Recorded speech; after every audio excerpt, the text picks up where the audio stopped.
Everybody, this is episode 4 of the series called Insatiable Angler. I'm James, I'm your host. And today we're going to switch it up a little bit. We've got somebody from a different area of the country, a different background. And I think it'll be really, really good to introduce our new guest today, Mr. Josh Bertrand.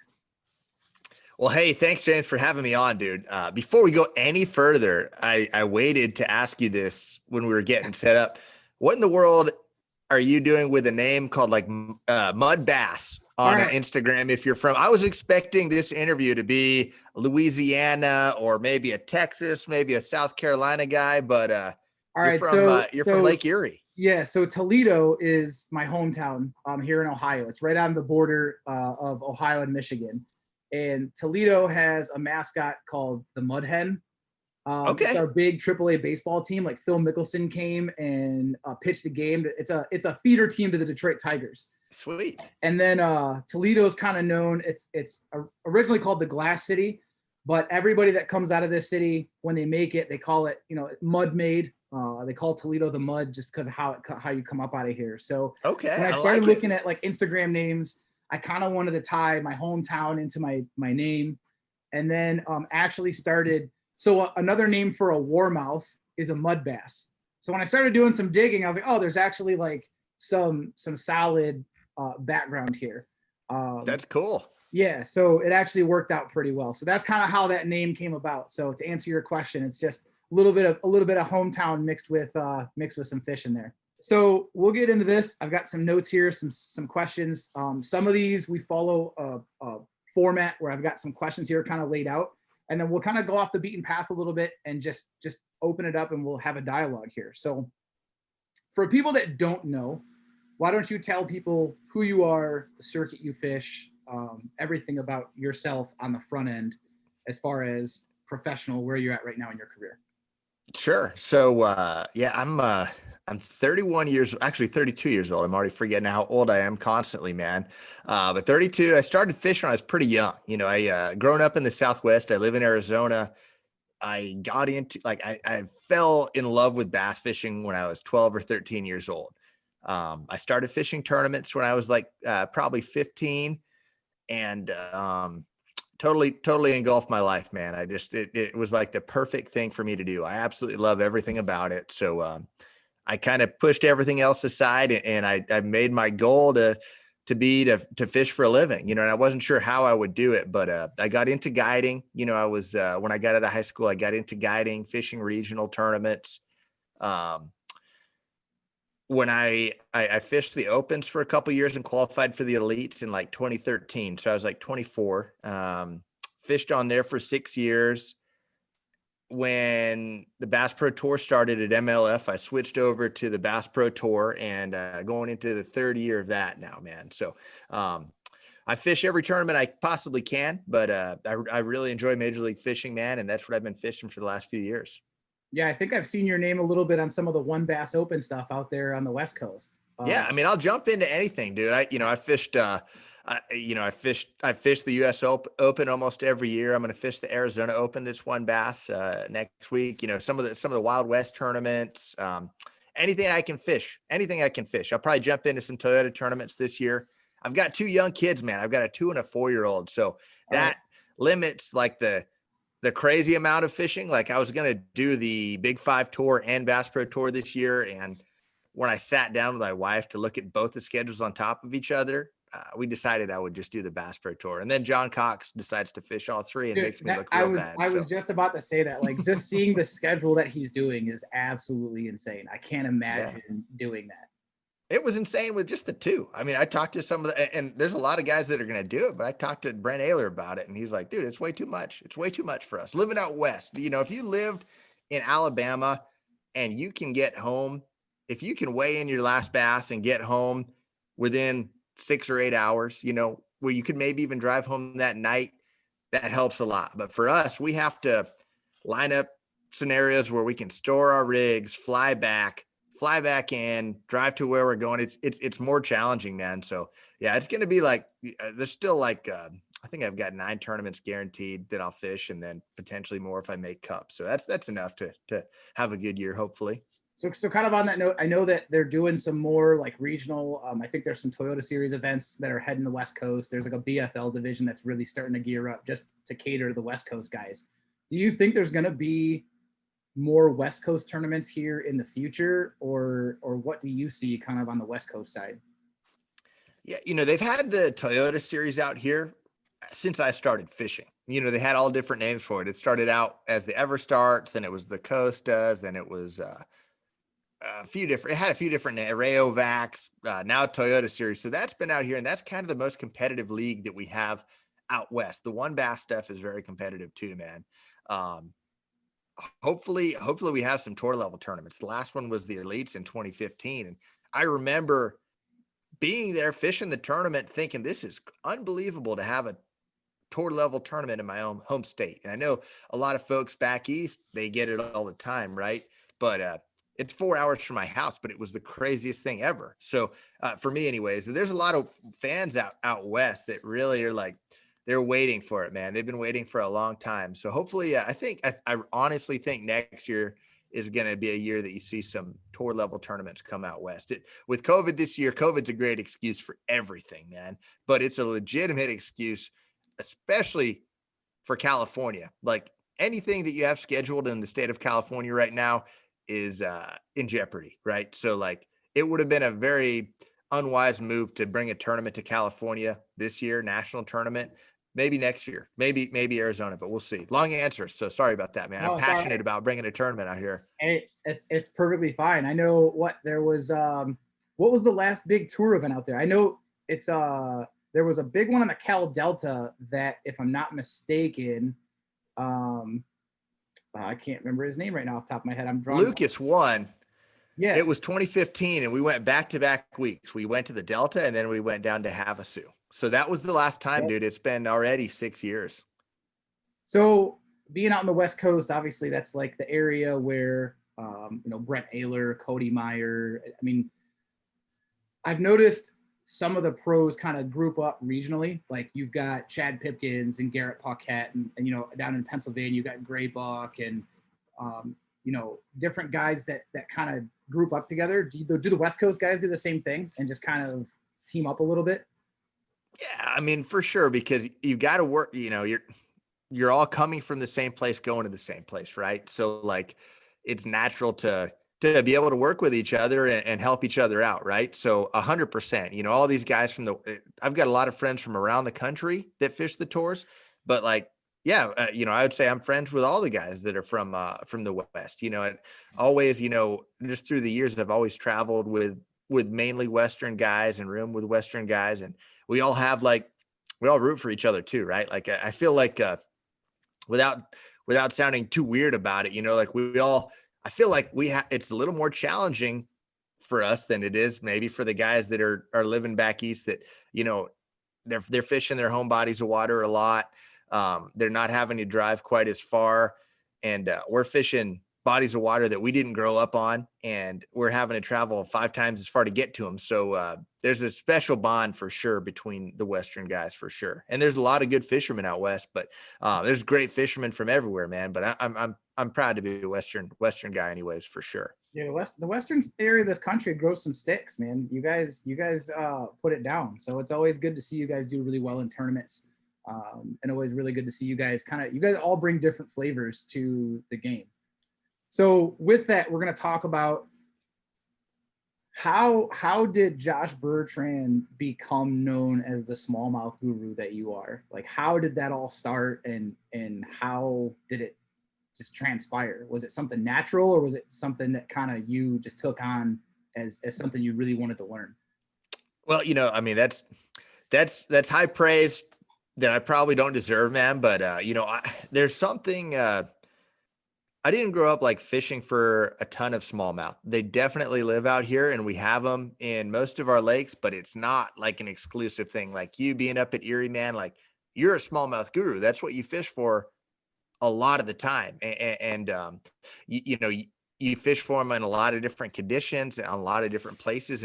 And for me, like, I really don't know, man. It was the first, tour level tournament I fished away from home exclusively for smallmouth was the probably the St. Lawrence River in like 2013.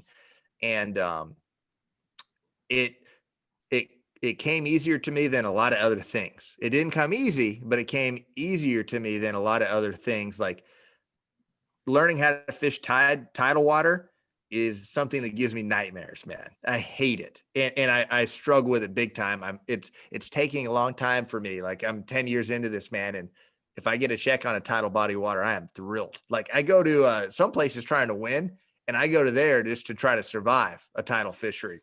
But the smallmouth definitely just seemed to come a little more naturally. Like I grew up doing I do a lot of drop shotting. I fish a lot of rock. I like looking at electronics and stuff. So I would say, that's probably a big part of it. I don't have like the crazy experience on smallmouth that the northern guys do, but I just love to I love the way they act. I love their habits, man, and I love hunting for them in that deep water. Like if it's a shallow water bite, like we're going to the St. Lawrence for the Bass Pro Tour in June, and it's going to be unbelievable fishing.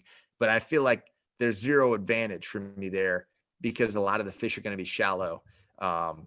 And all those dudes are amazing shallow water fishermen, smallmouth or largemouth. But when they go deep, man, I love to be able to commit to that deep bite and just know that I'm going to drop shot and use my electronics. And I would say that the St. Lawrence River is, man, it's tough because when you look at bodies of water like St. Clair, I will tell you, St. Clair in my mind is so different than fishing like Erie or Detroit River or St. Lawrence River. It's so different that it's like a whole different world of smallmouth fishing. It's until you come up here and do it, it's very difficult to describe to people. And I think that's why a lot of guys lean on the Erie side and the Detroit River side, just because I think it's a little bit more predictable and they set up very similarly than other areas. So I think, yes, there is some local knowledge that helps, but I will tell you some of it at times is also a detriment just because you go to areas, like I said, St. Clair, it changes so much and the fish moves so much that it's crazy, dude. It's crazy. It's difficult to figure out. And when you're looking at contours, the one thing I took away from some of the things that you guys on the pro side have talked about is that you guys look at micro contours, like not even standard contour maps. You guys are looking at certain like microscopic contours in these lakes that these fish are holding to. And when I heard that, it really opened my eyes to the kind of stuff you guys pay attention to.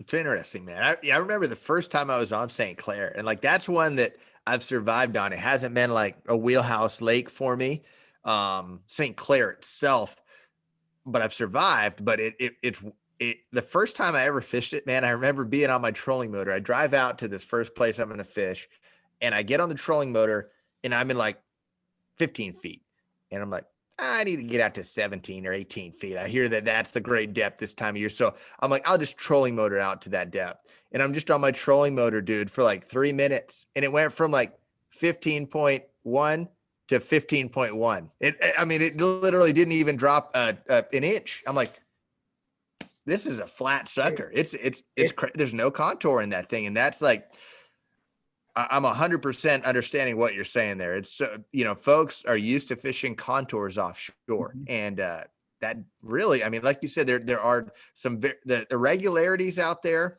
are so small and so subtle, and they make such a big difference, but they're not easy to find. It's not as easy as just driving around and graphing until you see a break with a bunch of fish sitting on it, because that doesn't exist on St. Clair. It exists on Erie and the rivers, but not in Erie, not in St. Clair. So I guess we'll kind of change back gears a little bit to Erie. So last year you guys were on Erie out of Sandusky Bay. And I mean, obviously there's some guys that made some crazy long runs. You ended up staying around like the islands area, right? Like South, Middle, Kelly's Island, that kind of area. You were leading the tournament. Is there anything that you can give people that you were keying in on that was like what you had figured out when you were there? I had thought about making the run, and I started practice closer to St. Clair, just knowing how good it is over there. And I know how tough it can be around Sandusky, especially certain times of year. And we couldn't go into Canada, right? So like That was such a huge factor, not being able to go to Pelee Island, man. Like that was everything. And I knew it was going to be brutal around the takeoff. So I go out, and spent half my practice over there near St. Clair. And I was like, well, I'm pretty sure I can come over here and catch them pretty good, but I obviously didn't want to have to make the run. I, spent a little time in practice close, and it was just good enough, dude. It was just good enough. And the fish, I was honestly getting 2 to 4 bites a day in practice, but they were all big ones. And I was like, well, if I really, really fish as hard as I can probably get 5 by the end of the day. And the problem was the pressure. You had 200 boats, and a lot of guys ran, but 100 plus stayed close. And you only have a few islands that have structure like right there, man. A few guys were going the opposite direction, but it was negligible, man. Not that many. Most of the guys that stayed close fished the islands, and you've got a couple reefs and a couple islands and not much else. So like, not to be too generic, but one thing I was really keen on, like single fish, man. There were very few places that had schools. One place only one place that I fished was a spot with a good amount of fish on it, but there was so many guys fishing right there. It was like the first morning of the tournament, there were like 5 guys fishing one little spot, dude. And then the next day I'm leading the tournament, and I had started there, and they not a ton of guys came in because of that, but either way, there was 10 guys fishing there, and it was a small little spot. So like it was a lot of it after that was fishing for like single fish, man. So like just being very bullheaded was a big key, and just knowing that, hey, I'm not going to have to make the run, but the quality's here. Justin ended up winning the tournament, and we shared, a good amount of information. We always talk when in tournaments we can. And we both had it probably the exact same game plan going in, man. We were doing the exact same thing. And we didn't share like a crazy amount of info, but we talked enough, and I was like, yeah, we'll be doing the same thing. And we sure were, man.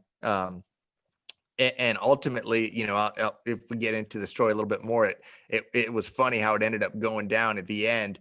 But I'd say I didn't necessarily like key in on any type of specific structure or anything special. I was just trying to fish anywhere that I thought I could catch a bass, and just trying to be as bullheaded as I could mentally, because it was going to be hard to get 5. And I did get lucky on 2 of the 3 days. I would catch like 3 on my first spot, which for smallmouth fishing, man, that's not a lot, but that was enough in that scenario that it was like, well, now I got 6 hours to catch 2 fish, and I can do that. Yeah, in smallmouth derbies, it's sometimes a whole different ball game, right? Like you can look in an 8-hour day, you can literally be looking and running spots for 7 hours or 7.5 hours, and have 1/2 hour make your whole day. Totally, you're 100% right. Yeah, it's the needle in the haystack, and that's what I love about it, man. And you too, right? Like that's what keeps you coming back for more. It's just that's what I love. Yeah. So on the final day, some people may not know how rough it got, right? But kind of midday, you had ended up ultimately, I think in the live stream, like I said, the boat was kind of turned at an odd angle, and you ended up taking one, I think, over the side. It looked like it rolled over the side by where like your Marshall was, or actually the camera was on the boat. Yeah. The wave rolled over the side, but you ended up ultimately kind of backing off that spot and heading back in. Can you let people know kind of what went into that decision? Because obviously you're leading the tournament, but at the same point in time, things are starting to get kind of sketchy. And I didn't know if that played into it and kind of what went on. So if you're okay talking about it. Yeah, man. So I went into the last day with about, I think, close to a 3-pound lead. I started the morning off where I had started every day. And I knew like, hey man, if they're biting there, and I've got it to myself now completely. Everyone else that was fishing there's out of the cut. If I can catch them, I could win the tournament in the first hour. And that's what I was hoping for, of course, and I thought it was a pretty legitimate chance, man, like that it could be over with, and I'd be golden. Well, it was super rough. It was rough. It had been rough, but it was much rougher than the last couple of days. Like there was a great chance that they were going to keep us confined into the bay, which they didn't. But I mean, it was rough, dude. It was extremely rough. And where that one spot was, my best spot was the with the way the wind was blowing, it was the down current side of a big shoal. And the wind had gotten so rough that it actually churned everything up on top of the shoal and blew that milky water to the bottom of the shoal. So it was the first time all week. I'd fished it in 4-footers the last 2 days, still clear. But it was so rough. I'm the 6+ footers on this day, it had actually turned it to milk. So I fish it for an hour and I catch nothing. And that's a big deal because other than that spot, I'm fishing for single fish and I have to run around a lot to catch them. Like I'll run around to these boulders and pick around and pluck around and maybe get one big one, and then run another 2 miles over here and pluck around and hope to get another one. And it was possible, but now you got 6-footers, man. So to go 2 miles and 6-footers, it could take you 20 minutes. And then when you get there, it's harder to fish. You don't catch one, go to the next one. So long story short, man, I go 3 hours and I've got 1 2-pounder, and I've got, it's going to take a lot longer, even though I'm only 10 miles from the ramp, it's going to take a lot longer to get back there. So I got 3 hours to fish and I've got 1 fish. It was going to be hard to continue running all these spots looking for one single isolated fish and expect to catch 4 more in 3 hours. Like I hadn't done that all week. So I thought to myself, well, I don't want to do it, man. But if I go into the bay and find a way to catch 13 pounds, Lucas has to catch 16 and Wheeler has to catch 16, which they've done every day, but now there's 6-footers. And if I stay out here and catch nothing, I have 0 chance.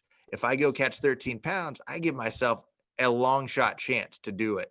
So I went in there and I caught 5 largemouth pretty quick, and I wasn't happy when I was in there.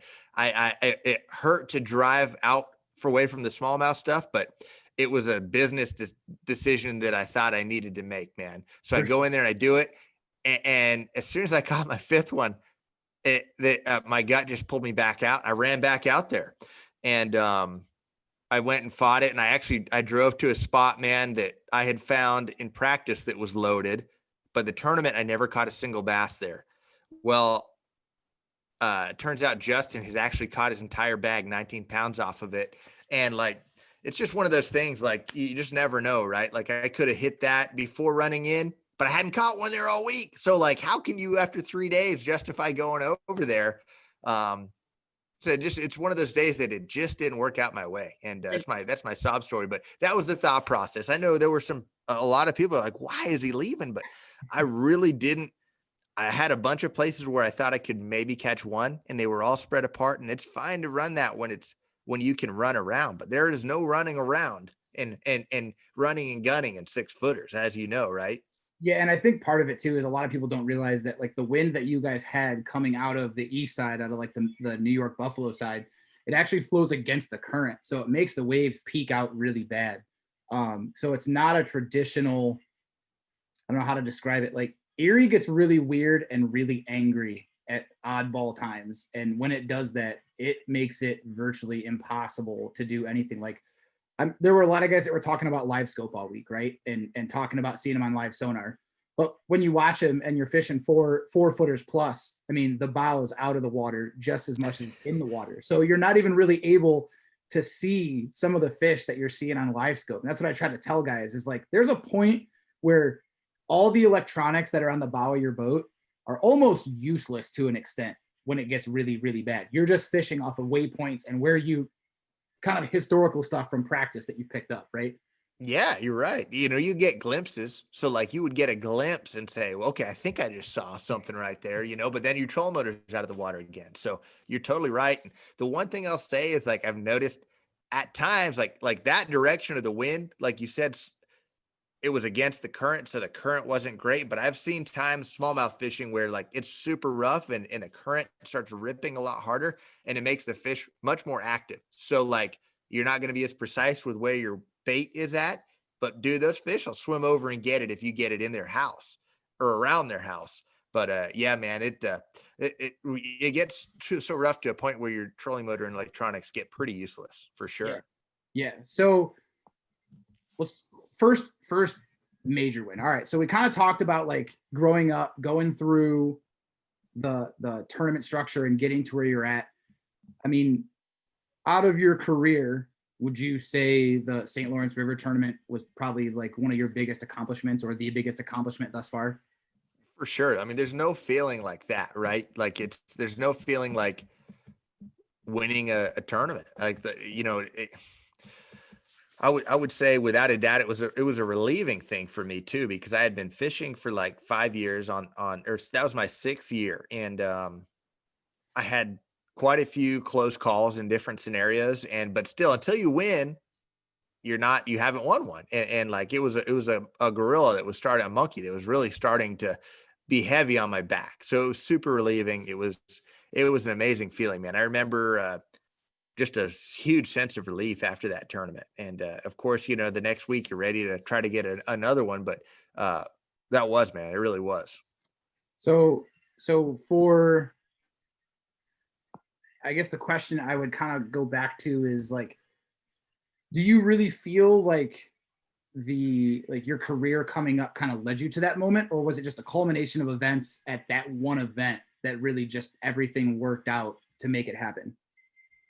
Well, I guess you could look at it a bunch of different ways, man. You could probably have an argument for both of those scenarios, right? Like you see tournaments fall into people's laps sometimes, but like even when that happens, like there are things that through a guy's career, um, that kind of built everything up for them to know how to execute and do everything right to actually pull it off, right? So like it's probably a combination of both on that. Like that wasn't like a tournament that was a blowout or anything like that. It wasn't like an easy one to win. It was definitely a battle, and everything had to go just right for it to happen. So I'd say it was probably a combination of both. But yeah.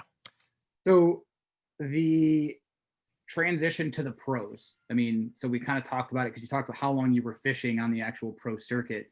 But when you finally make that leap, for the guys that are trying to follow that path, when you finally make that leap from the regional circuit to an actual national circuit, what's the level of competition like in the jump? Because like Garrett and I talked about this, and he said it's crazy in practice, like some of the things guys go on, because sometimes they're just searching for a fraction of a clue and they pick on one little thing and then they run with it and it turns out to be a pattern within a pattern or something like that. But do you think that that level of competition is that big of a jump, like from, let's just say, the Costas or the Toyota Series to the MLF Pro Circuit now?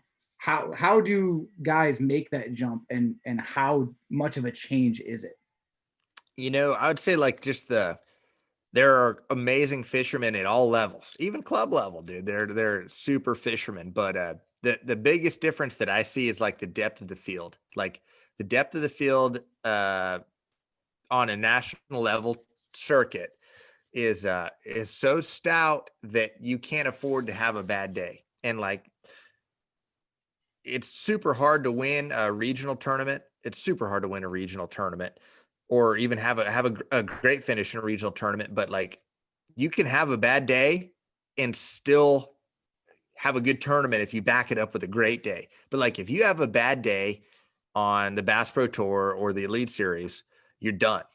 Like that's it. You bombed. If you start the tournament and you are 5 pounds out of the cut, you're literally you have to go out and have a great day to salvage 10 points and finish 90th instead of 100th or 68th instead of 80th. Like that's the difference. And like dude, I've made top 10s in the opens on tournaments where I was in 80th place the first day or 110th place the first day. And and that doesn't take, not to take anything away from the guys fishing, but it's the number of guys in the field. It's not going to be as deep, but there are unique challenges to both scenarios, right? Like when you're fishing those regional tournaments, man, it's so difficult because you got all the local studs fishing, a lot of really good traveling fishermen, and then the pressure. Like those lakes, they get pressured worse because there's no limit on pre-fish. So you've got a lot of guys that'll pre-fish 4, 5, 6, 7 days,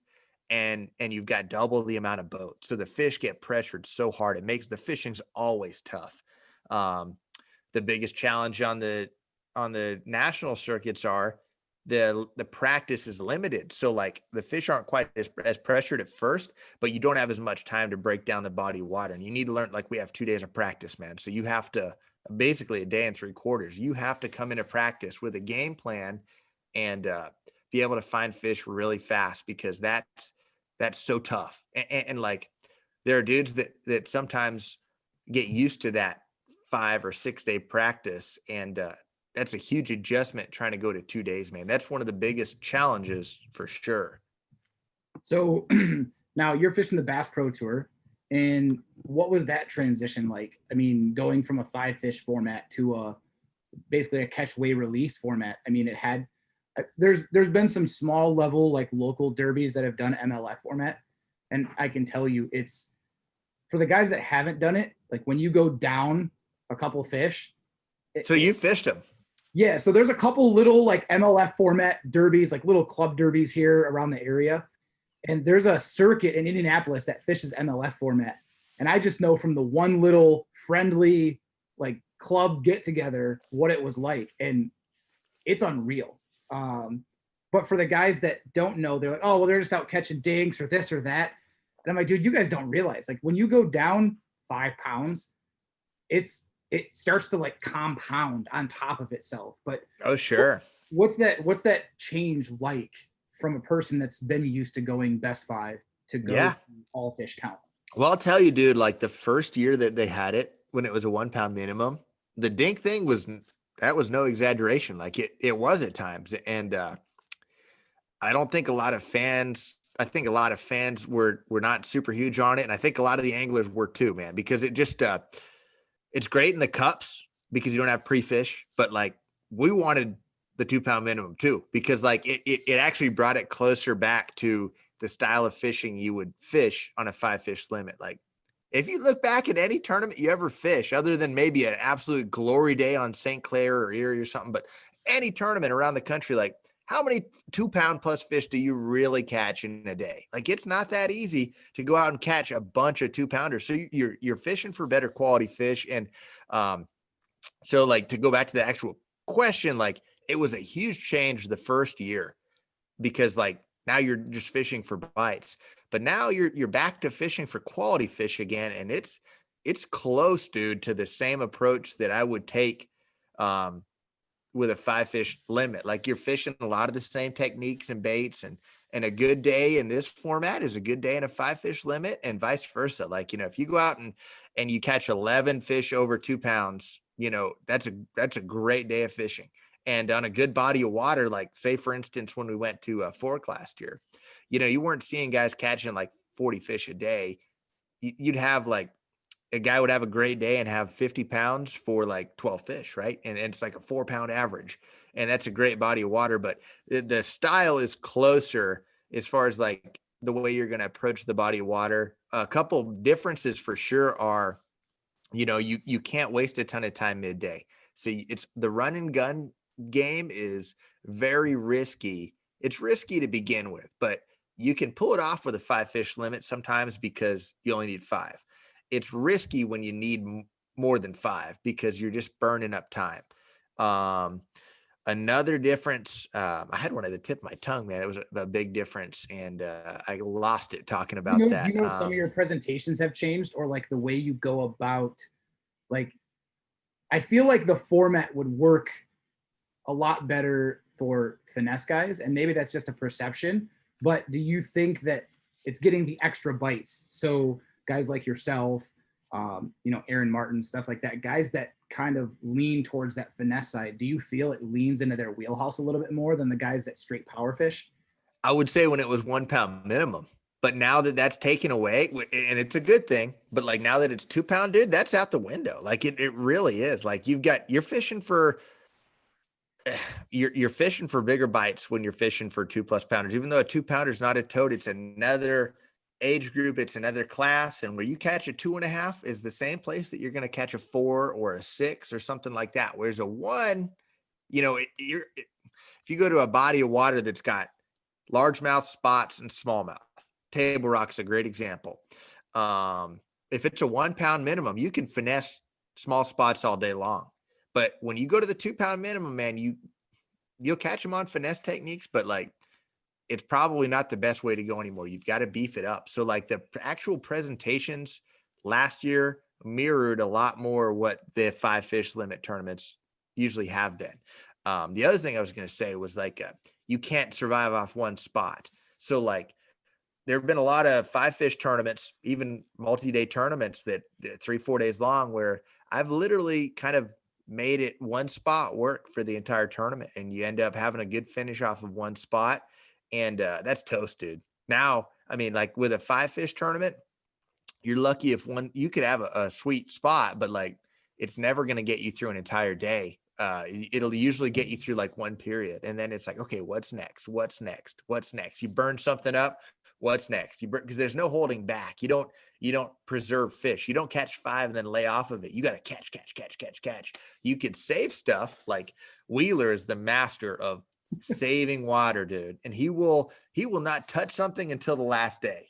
And if you can make it that far without touching your best stuff or keeping something in your back pocket, that's huge. And that's something I'm really going to try to do more of this year is try to save stuff if I can.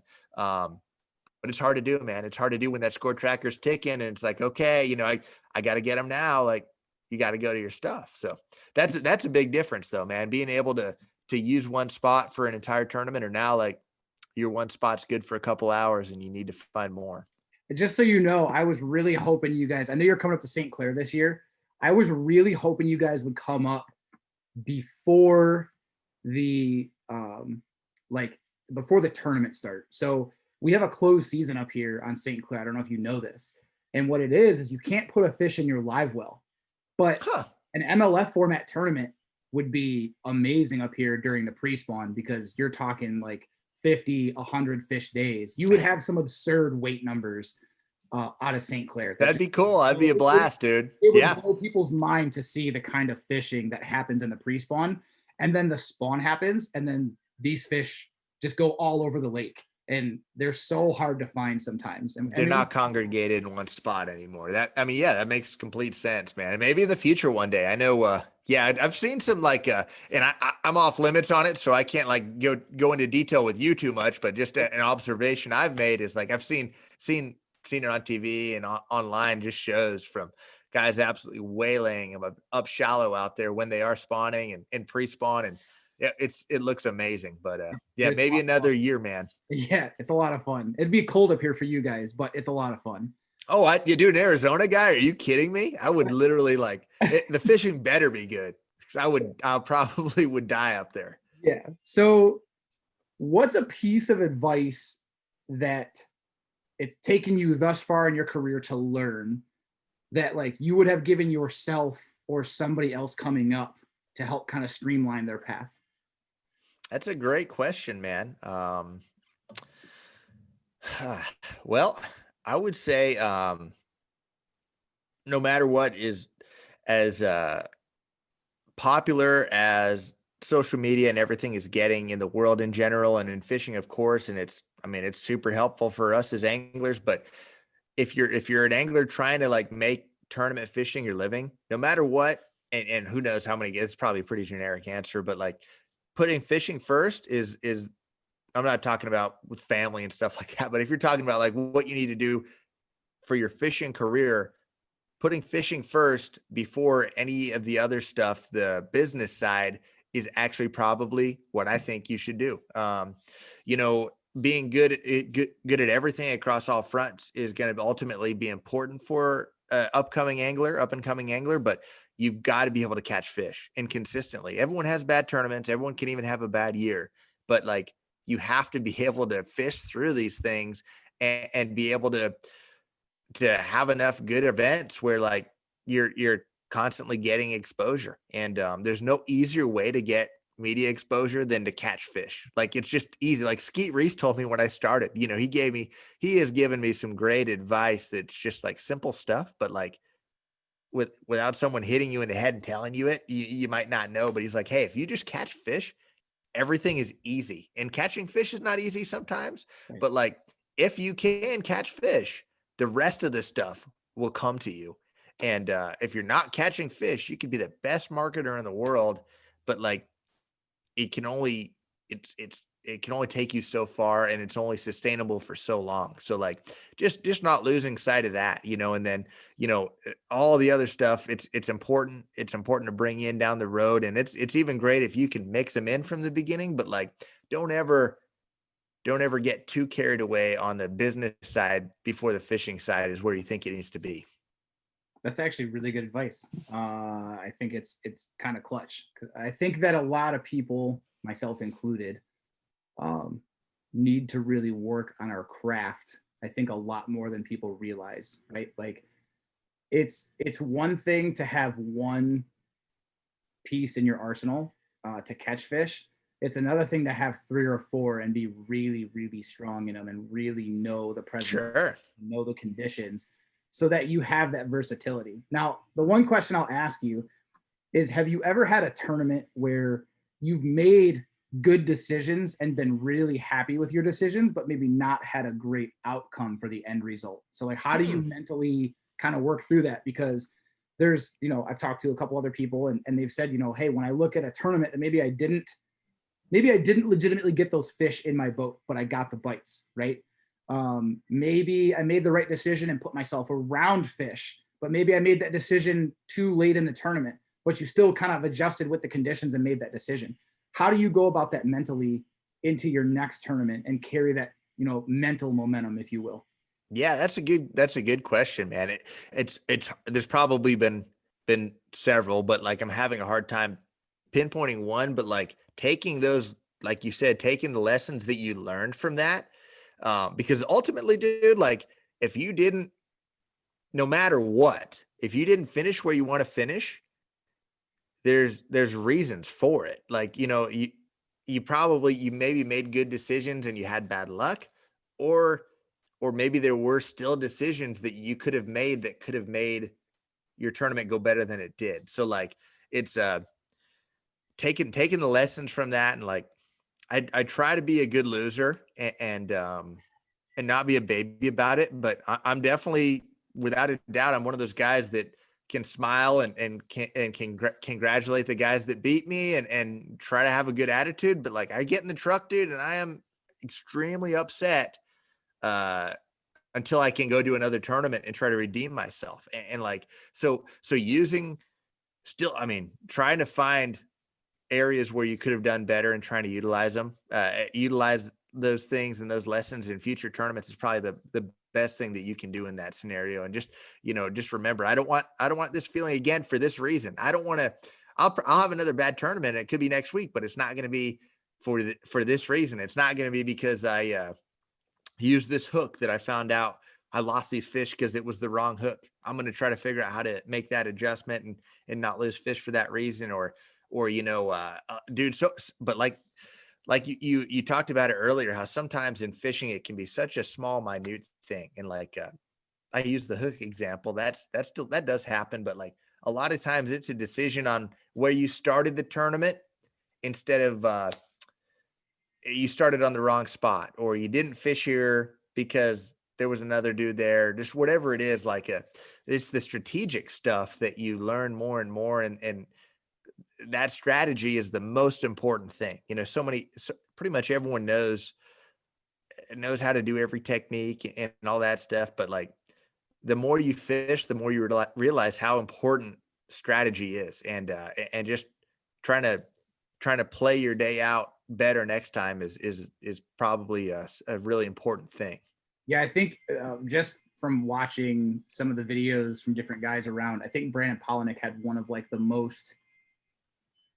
most basic, but one of the easiest things I think to set yourself up for making the right decisions. He calls it like the 5-second rule, I think, where like if he's torn between two decisions, he counts down from 5 to 1 and then goes with that and then just leaves the other one behind. That's So, like, good. it's tough to do, but at the end of the day, it's I think some of us get paralysis by analysis. Like we know, hey, there's fish here, there's fish here, there's fish here. They're eating these baits. I know at these times, these are maybe you have it broken down into bite windows, but you're just kind of torn on which areas to go to. I Yeah. think you kind of have to roll with it and take the decision and then just say, you know what, like, whatever happens, happens. But at least I made the decision to go one way or the other. That's good. Well, dude, I'll tell you what, like, how many times have you been on the water and you're fishing a spot and you're like, they're just not here. And you're looking at another spot that's a half mile away and you're like, should I go over there? I'll make a couple more casts. And you're like, yeah, I should probably go over there. And then another boat pulls up on that other spot and you're like, golly. And then they catch one. And it's like, if I would have just made up my mind and gone over there, I would have caught one. You know, I would have been my fish. But yeah, I think that's great. I hadn't heard that from Brandon, but that's an awesome rule to live by, I think, man. And yeah, the one thing I learned from a local angler I fished with here on a team circuit, and it stuck with me this year, was he said, like, as soon as you have that thought, like, to move and you're hoping for a bite, just move. Just don't even bother casting, just go, because you're mentally not even there anymore. Sure, 100%. It's a great point. It's a great point. I like that. So what's a lesson you've learned along the way that isn't talked about much? Like a little juicy nugget you could give that's just kind of like some back pocket advice. Yeah, you ask good questions, dude, because you really make me think. And I'm trying to just think about my conversations with Skeet, man, because he's given me so many that I don't want to blow up Skeet stuff here. But do you think? Oh, here we'll go with this. How important do you think, like, proximity and like the people you surround yourself with are, especially in this industry? Yeah, that's a really big thing too. Like, you know, just being around positive folks, just in your life in general. But yeah, you know, having a good group of friends can help you so much, like as far as learning different things, because you know everyone has their own strengths and stuff like that. Having good guys to fall back on and just keep you company, that's a really big deal. That's huge, man. Yeah, it's huge having a good circle and a good network, no matter what. I mean, no matter what you're doing, networking has always been important. And I will say though, like the networking thing has gotten to a point where now, like a lot of the rules in the tour level tournaments too, like that's out the window. Like everything I'd mentioned, the off limits thing, like as soon as a tournament is announced as off limits or is announced on a body of water, it's off limits. So I can't ask anyone. I can't call you up and ask you where to go on St. Clair, even 9 months ahead of time. So like, it's important to not, like, it's a good way to learn. And it really helped me to learn when I started my career, man, because I came from Arizona and I had to learn how to catch fish in every region. And without friends in those regions, my learning curve would have been so much longer. But like that's a crutch as well, man. If you take that too far and you start to depend on information and help, when you do get to the point where you're fishing under these rules, you are going to be freaked out and you're going to have a very hard time. So like finding a balance there is really critical. So how would you go about doing that, finding that balance? Because that's a great thing to bring up, because I think right now only like the BPT guys and the FLW or the MLF pro circuit guys can talk to each other, but I think that's it, right? Or is BPT completely off limits? We can't talk to each other. And Okay. I, you know, when I fished at Bass, we could talk to each other as well. But on BPT, we can't talk to each other. On the pro circuit, you can on the MLF pro circuit, but we can't even talk to each other once practice starts. So our roommates it's odd, dude. It's very awkward in the evenings in our house. Cause like you only have so many stories from your regular life. And like, you can't even be like, yeah, dude, I was throwing a Carolina rig on this point and this, like, you can't even tell these stories to each other because you can't share info. But that's a great question, man. I would say don't steer away from it when you're starting out, especially like you're new to a body of water. But once you feel like you've got a handle on things, man, it's time to start trying to figure out stuff yourself, because it does. I mean, man, when you've got 2 days to practice and you can't get help from anybody, you've got to learn how to research by yourself, find stuff online that's publicly available for everybody. Got to be able to learn how to use your maps, be efficient with your time on the water. And, it's, just a good place to start is fishing your local lakes, man. Don't be calling up your buddies and asking what they've been biting on before you go, man. just go on your own. Yeah, juice doesn't exist. Don't use that word, man. Just go find it by yourself. You know what I mean? Yeah. By the way, I'm a If you little know the salty lake. you guys gave out the juice this year on those flatworms because like that was some little back pocket stuff. And this past year it just exploded. Like It's not back pocket anymore. That's for no, dang sure, no, dude. it's Yeah, not. yeah. Do That's you hilarious. feel fish get conditioned to baits? Like that's something I thought about the other day when we were talking about the flatworm and some of these baits that have been so effective on certain types of fish or conditions. Like, do you feel that those fish get conditioned to seeing those baits after so many years of seeing them? Good question. I think they get conditioned to some baits, but not all baits, and I can't tell you why. But if a perfect example, here's two good examples. Alabama rig, when that thing first came out, how old are you, man? I'm 34. Okay, so you remember when it first came out, it was insane. Like it was insane. You could go to the worst lake at the worst time and the worst conditions and throw that thing and catch big fish. It was Mhm. crazy. And that's no exaggeration. Like it was so easy to catch fish on an Alabama rig. And you fast forward 10 years now and it's still a great bait and it catches fish under the right circumstances, but it's no more effective than any other bait used at the right time. Like it's just the fish got conditioned to it. And it blows my mind now how a 3 pounder knows that this thing's an Alabama rig and I should be smart about biting it. Like, because that fish wasn't around 10 years ago when this thing came out. Like, it's genetic, man. It's wild to see the fish get conditioned to things like that. Here, But a drop shot, yeah. like some of our smaller lakes around Phoenix here, man, like these fish have seen millions of drop shots and they still bite them all day long. So I don't know. What are your thoughts on that? I I don't know. I'm kind of torn just like you are because like I mean, you go down to certain lakes, right? And certain times of the year, you're throwing a rattle trap and it's got to be red and it's got to be in certain areas. So And they still bite it. and they still bite it. The So same creek that's been good for the last 40 years. and then you go to some areas of some lakes in the country and you can try to follow that pattern and it's nowhere to be found. You have to throw like a sneaky bait with that pattern or a different line choice to make the bait do something different than what the fish have typically seen. And then you can kind of key some of those fish on that pattern, but it's always like a sneaky little kind of deal on the back end that I think kind of carries on some of these patterns. No doubt. No doubt. Yeah, there's no definite answer to that one, but in certain cases, absolutely. I 100% think they do. You know, Do you feel with all the live scope and like all the offshore stuff, I mean, like Mega Live's coming out, the new active targets come out, the Panoptics is there. Do you feel that some of those fish or groups of fish are going to become conditioned to that kind of pressure where they notice a boat or maybe it's a sonar ping? I don't know. Do you think that that's because I've talked with some guys yeah, like offshore in some of these lakes. There used to be 100 fish schools, and now it's 10 fish. yeah, So it's the fish are kind of adapting to what's being thrown at them. they are. I totally agree. I totally agree, man. On our podcast, we had talked to a guy named Ken Smith that lives down in Texas, and he had done a series of videos with Todd Driscoll. Todd Driscoll, he works for the Texas Wildlife Department. They did like a bass telemetry study where they were putting chips in bass and following these fish around for the entire summer. And on Toledo Bend, which is a highly pressured lake, man, where the fish are used to electronics and stuff like that.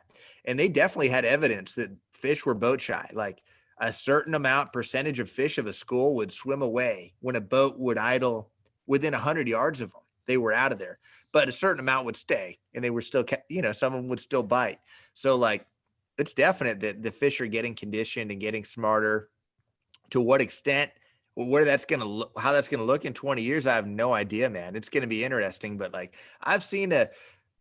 we've seen it go both ways. Like we've seen live scope be the reason for so many tournament wins this year. It's crazy.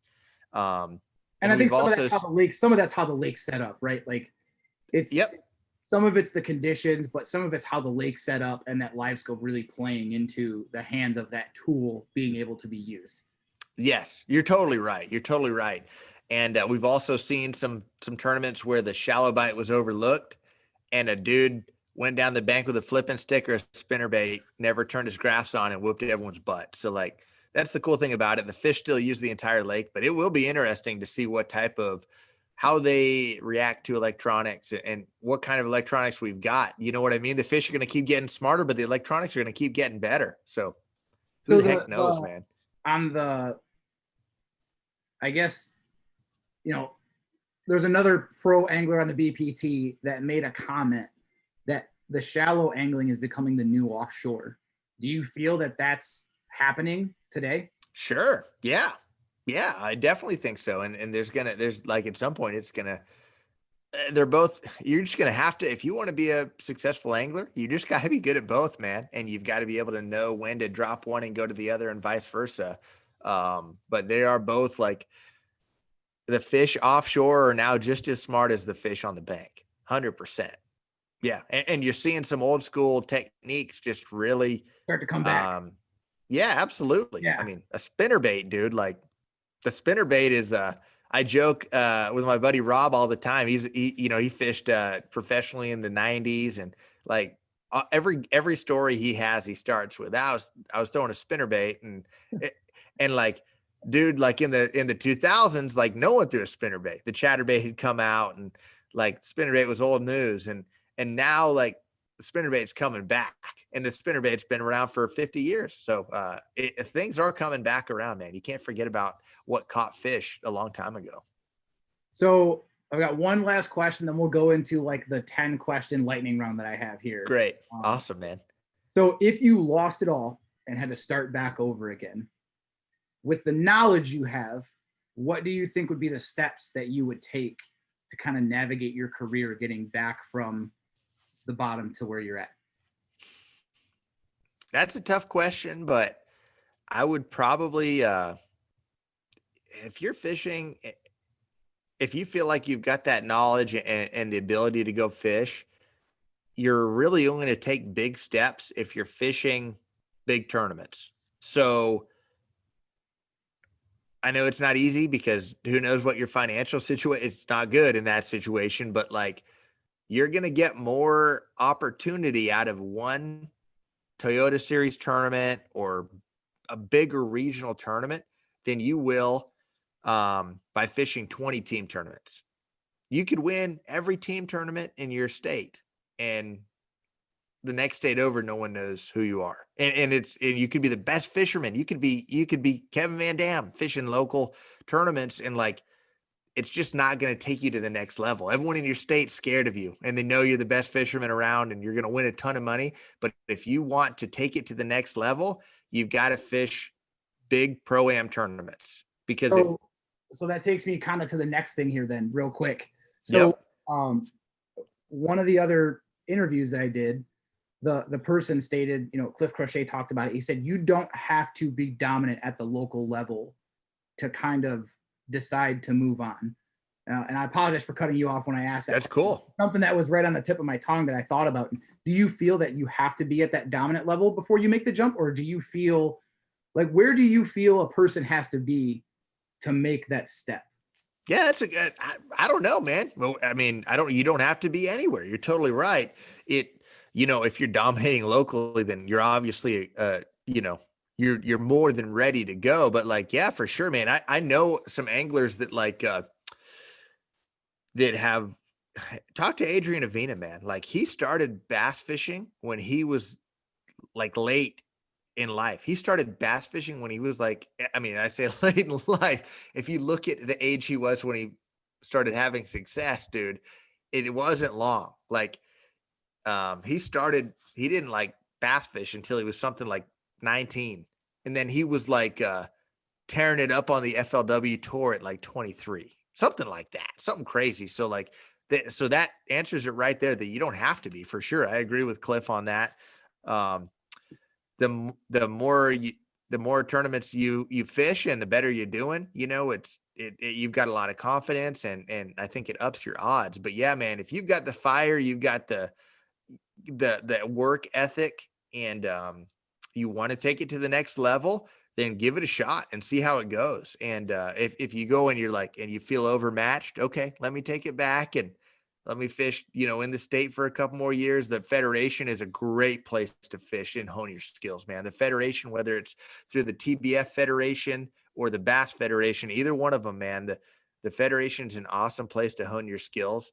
But if you feel like your skills are there, man, like it's just a dead end road staying at home. You got to branch out and fish some of the bigger tournaments. If you don't have the money to do that, then the Federation's a good angle because there are visible steps that you can take, and there's a ladder you can climb through that. Like, if in the federations, the way that both of them work is you are successful in your state qualifiers, then you qualify for the regional. And then if you do well in the regional, you qualify for nationals. And if you do great at nationals, you are either fishing the Big Five Pro Circuit or the Bassmaster Elite Series. And like that's all started in that deal. But if it's a circuit that's just 5 team tournaments or 5 local tournaments and then it's over, then you win them all and then it's over. And then you start next year again, So like fishing those tournaments that have light at the end of the tunnel as far as taking it to the next level, if that's what you want to do, that would be what I suggest for sure. So real quick, walk somebody through.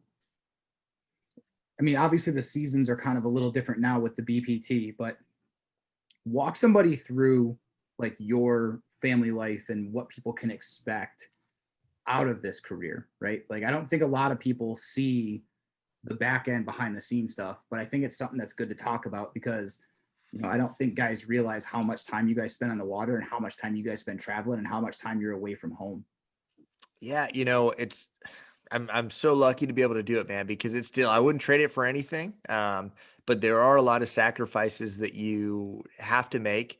And there are, basically from the months of like February through October, you can't be counted on for anything, like you could leave a tournament, but then your year's down the drain. So like, that's one of the hardest things, man, is like, I'm going to miss my brother's wedding in May this year because they set their date a year ago and they have to plan. And we've got one of our 7 tournaments on that date and he understands, but like, you're going to miss a lot of birthdays. You're going to miss a lot of anniversaries and Valentine's days and stuff that like, I've heard Swindle talk about it, man. And it's just a sacrifice. When the off season hits, it's cool because I've got a 2 and 4-year-old and like, I don't have to, from those months of October through February, I'm still busy and bopping around doing things, but ultimately like there's some weeks where I'm home with them all day, every day during the week. So it's cool. You can make up for a lot of lost time during the year, but like, being from Arizona, it's a little more difficult because the travel is you've got more days tied up than folks do that live close to a lot of the action. But even if you live close, man, you're gone a lot. And some folks choose to bring their families with them, and that's an awesome way to do it. That's totally cool. But that's got its own set of challenges too, man, being on the road with the whole family and all that. So like, yeah, the family life, it's great. And like right now, man, I had a great winter just being able to spend a lot of time with my wife and kids, but we're gearing up. Like my wife is right now, she's preparing everything and we're getting ready. She's getting ready to be kind of, I'm gone for 10 days and then home for a week and then gone for 10 days, then home for a week. And, she's getting ready for that extra challenge. It's coming up here pretty quick for sure. Yeah. All right, so 10 question lightning round, and we'll go ahead and wrap it up. Heck yeah. All right, so number 1, favorite lake. Favorite lake would be probably Lake Havasu. It's here in Arizona on the California border. It's a good one. It's really, really clear water. It is. And like gin clear. But it's good fishing. It's one of those. It's an awesome lake full of good quality smallmouth and largemouth. It's lightning. How quick do you want me to be here, dude? I can elaborate or just like give you a 1-word answer. No, it's all right. So we'll kind of expand on some of these. There's good tidbits in these, so it's different. Being on the West Coast, it's different than what a lot of people probably have grown to expect in some of these interviews, right? Like, right on, cool. Talk to the guys that are from Alabama and Florida and Michigan and Ohio and Pennsylvania, and there's a lot of similarities. Whereas like on that side of the country, it's kind of like forgotten about, I think. Sure. I guess we're in the lightning round, but obviously we're gonna. Here we go. We're one Where did you learn the question spy in, bait? 5 Where minutes. did you learn the spy bait at? Here. Yep. So, Here, man. I learned it out here. Yep. so spy baiting, what? I'm just starting to get really into it to try to get dialed on it. It's Sweet. one bait that I really, really, really want to learn how to use effectively. But I guess a question I would have for you is, what's some advice you would have for somebody that's trying to pick up that presentation or the bait, and what would be the keys that you have to learning it, with the audience we have? Yeah. So like the thing about a spy bait is, and I love it, dude. I'm obsessed with it. I look for opportunities to throw it because it's picking up in popularity, but it's not to the point where everyone's throwing it yet. It's a terrible search bait because you have to fish it slow. But if you know where fish are, it will catch fish that no other bait will catch. There's been so many times when I always have one tied on in the rod locker. And there's been so many times when I'm frustrated by what the fish are doing. I know they're there and I pick it up. And on the first catch, I catch a big one, a fish that helps me. And you've got to fish it very slow. And it's kind of a situational bait, but man, you get in that right situation and like you catch one and it puts a grin on your face because you're like, there's no chance I would have just caught that suspended fish, or there's no chance I would have just caught that highly pressured fish. So for the It's an guys that amazing don't tool. know the conditions to throw that bait, when Josh Bertrand sees a condition and says like, dude, it's game time, this is when I'm throwing it. What is your prime condition to throw it? And then do you have like a favorite spy bait? Do you have like a favorite brand or a favorite? Which would that be? So it has to be clear water, and clear is relative. I would say more than 2 foot visibility, but ideally even more like 3 or 4 or more than that. But I've caught plenty in like 2 to 3 foot visibility, but clear water, can't be dirty.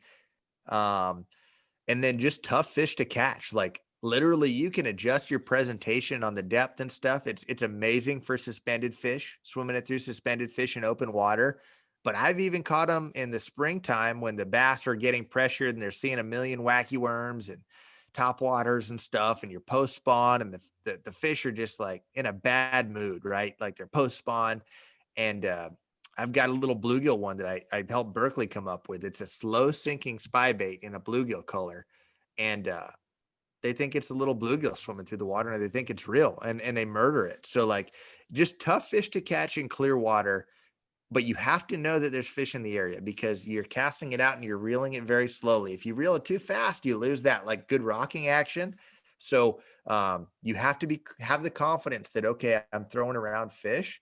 And it blows my mind on like, I was scared of it at first too, because it's got those little baby treble hooks. I'm like, man, you got to lose a lot of fish, but the way they eat it, it's so small. They just T-bone it and they get it in their mouth and it's in their mouth. It's not like you're hooking them outside the face and stuff like that. And you land a lot of them, man. You land almost all of them. So it's a cool bait. It's not a bait that you're like, okay, I'm going to go out there and throw a spy bait all week. You just have it on the deck or you have it in the rod locker.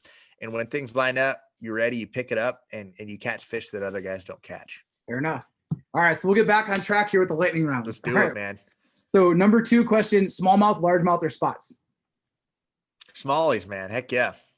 So favorite bait would be the third one. What is your favorite bait that you have? Drop shot. Yeah. I love doing all the other stuff, but I can't argue with that. I can't lie and say it's not a drop shot. So favorite bait would be a max flatworm. Fair enough. Favorite non-electronics piece of equipment on your boat? Oh man, I'm trying to not give you a real generic thing like my motor or something, dude. I'm trying to give you something creative here. Everybody has said like spot locking trolling motors has been like the juice because I've just basically Well, hey, that's electronics, dude. Well, I say it's part of your like your graphs if you're electronics. If you look at that, like because if we said electronics, it was open to that. Everybody would be like, oh my Garmin's or my Birds or my Lorraine, like because electronics have come so far. So I hear that. What would you hear that? Yeah.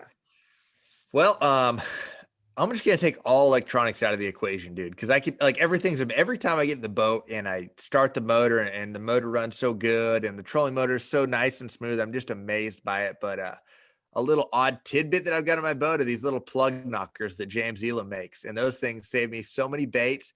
That's my favorite little piece of equipment in my boat, man. The plug knockers, the lead plug knockers that James makes me. The biggest largemouth and biggest smallmouth you ever caught?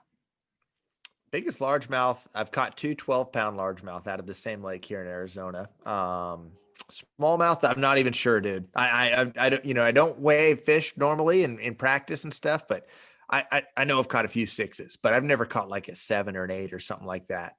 In tournaments, are you using a scale, like a Digiscale, or are you using the culling beam? I just beam. I'm old school, man. Yeah, I'm old school. All right. So are you a shallow or an offshore guy? Offshore. I like to fish shallow, but I guarantee everyone would say offshore. Spinnerbait or chatterbait? Chatterbait. I talked about how spinnerbait's coming back. I haven't come back. I love throwing a spinnerbait, dude, but yeah, chatterbait's too good. If I had one of the two, it's a chatterbait. So what has been your moment thus far in your career that's been like the one thing that you're most proud of?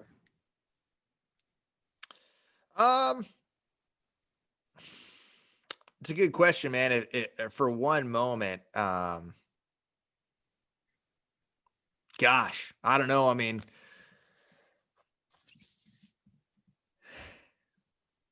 that's tough. I mean, how am I not going to say that the win at St. Lawrence, if you're talking just fishing accomplishments, that's definitely way up there, man. Yeah, that's way up there. I'm going to give that and move on. Yep. So what are you most looking forward to in 2021?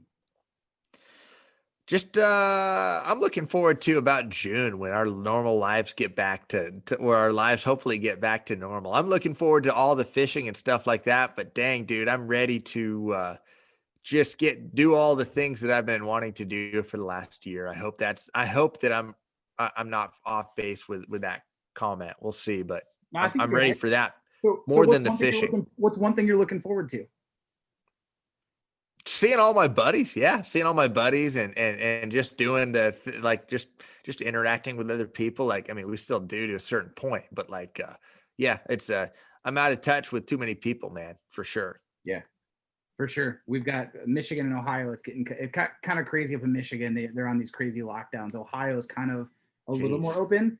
I don't know if you've been down south recently. Down south is like a free for all. Like I hear you. Arizona's pretty free too, dude. Depending on who you talk to, but yeah, we went into a gas station when we were down in Missouri going to Lake of the Ozarks, and they looked at us like we're crazy because we walked in with like face masks and stuff on, and I'm like, dude, what is going on here? This is the wildest thing.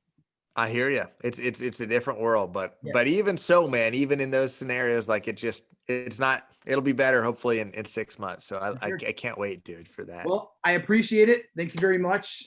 It's been a blast. Where can everybody come and follow you at on social media? Yeah, well, hey, thanks for having me on, man. It means a lot that you would want me on, and I love the new show, man. I can't wait to listen to the other ones and keep following. But as far as me, man, I'm on Instagram and Facebook is Josh Bertrand Fishing. I've got a podcast of my own that I'll have to have you on. It's called Anglers Happy Hour, and it's not so much like a nuts and bolts podcast. It's a lot of it's a lot about the experiences that you have, the funny stories, the crazy stories. We have guests on and talk about things other than fishing. So, we had Mark Daniels on and he's talking about bed bugs, and Justin Lucas talking about, stories about sleepwalking, stuff like that. So like, it's a silly podcast, but that's on all the podcast platforms. Then we've got a YouTube channel we just started also. It's called Anglers Happy Hour. So any of those places. More than happy to join. I have a funny story for you down the road we'll talk about. Good. I need it, man. Yeah. On the Detroit River, I slipped and fell in when I was going in for regional practice for the super tournament on the BFL side. And like the whole story and how it all transpired. And like, I can't wait. A scuba diver out to come try to find my wallet because it felt, dude, it's crazy day. We'll talk to you next week, bro. That's awesome. That's perfect. I appreciate it, man. Thank you very much for joining. And as always, this is just a blessing that guys like yourself are willing to hop on. I think that a lot of people look at you guys maybe as less approachable than what you really are. And my discussion with guys that always ask me, how do you get these guys on? I'm like, dude, they're just normal people just like you and I. They just happen to be doing what a lot of us want to be doing for a living. So it's definitely awesome for you to have you on as well. Well, thanks, man. Yeah, we're all just a bunch of rednecks that like to fish, dude. So I appreciate it big time, man. And I'm honored that you had me on. Thank you. Thanks.